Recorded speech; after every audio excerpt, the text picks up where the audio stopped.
competence.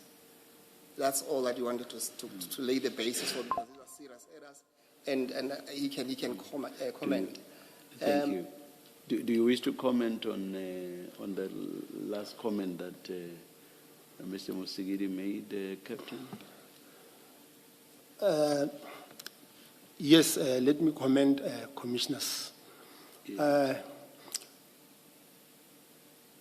Commissioners, typing error, Commissioners, cannot be classified as to how the Council is putting it. At the laboratory, Commissioners, we've got two types of errors. We've got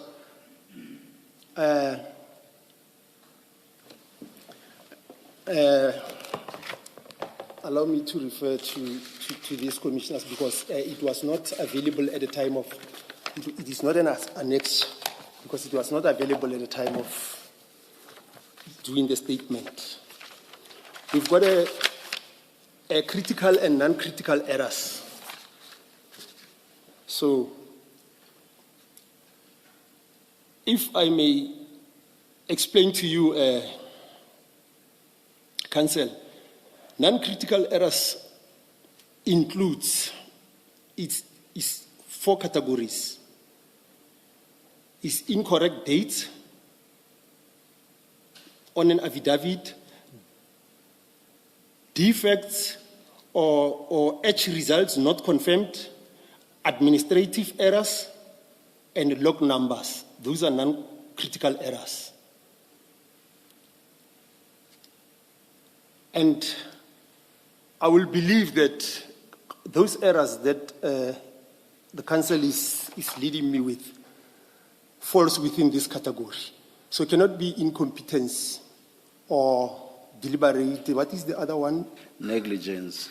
Negligence.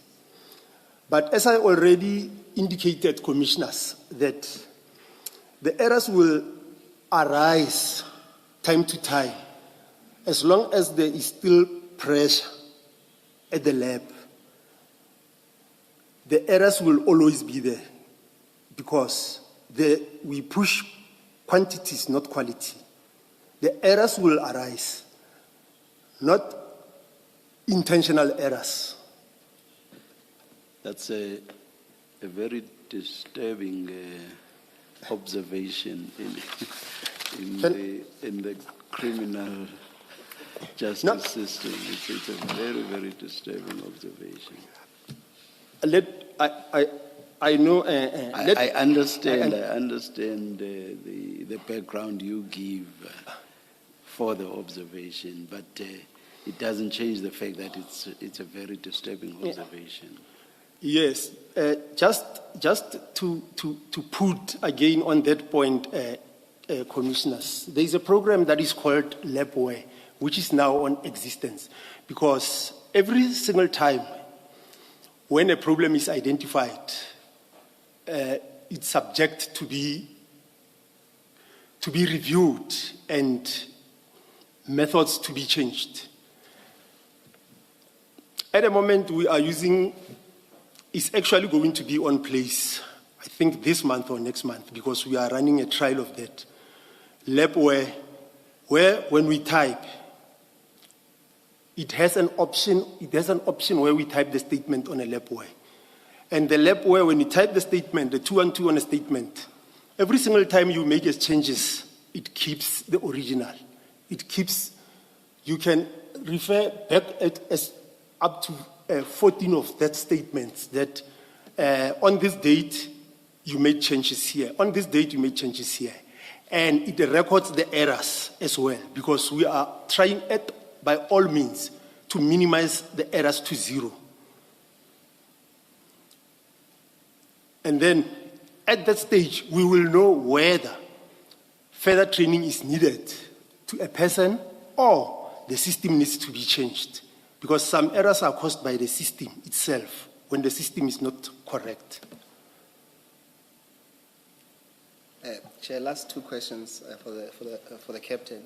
Captain, What does not sit well with us, and this is part of the recommendations that we want to make, is that at least on the face of it, on the errors that you committed, that we say are material, what seems to happen is that few months later, you are actually rewarded with a promotion to being a captain.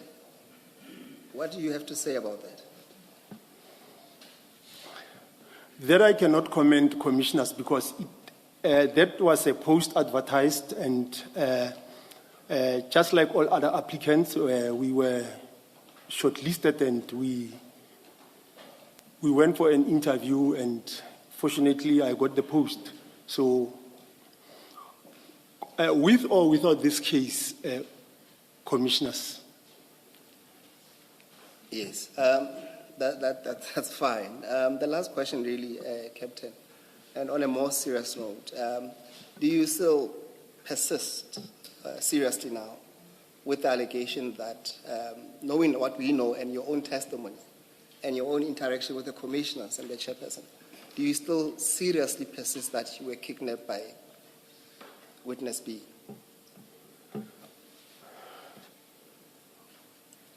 Commissioners, that one, Commissioners, because I opened a case, and I opened a case based on the incident that happened.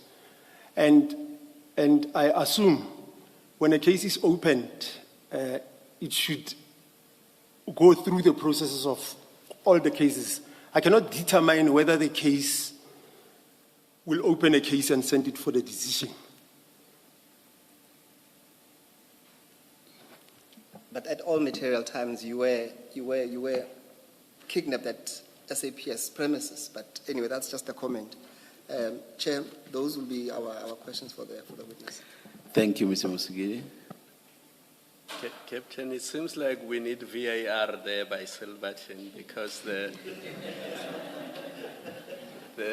are serious shortcomings with the reviews and the reviewers, and how the 2-1-2s simply go through the process. And you say we type, we push numbers and not quality, therefore we may need VAR in that department. You know what VAR is? Yes, I know, Commissioners.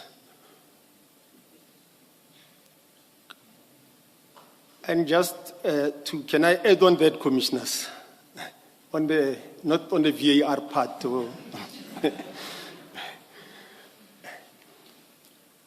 Commissioners, the laboratory, just like when I joined the laboratory some 20 years back,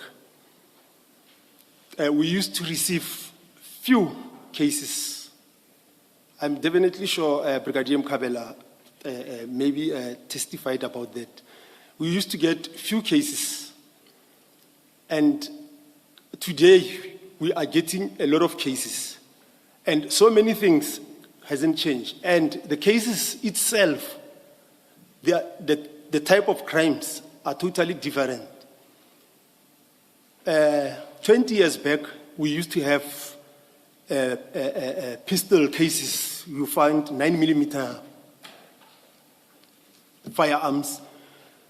Lately now, there is a lot of rifles, full automatic rifles. Examinations of such are different from examinations of then, but the time allocated for you to work those cases remains the same.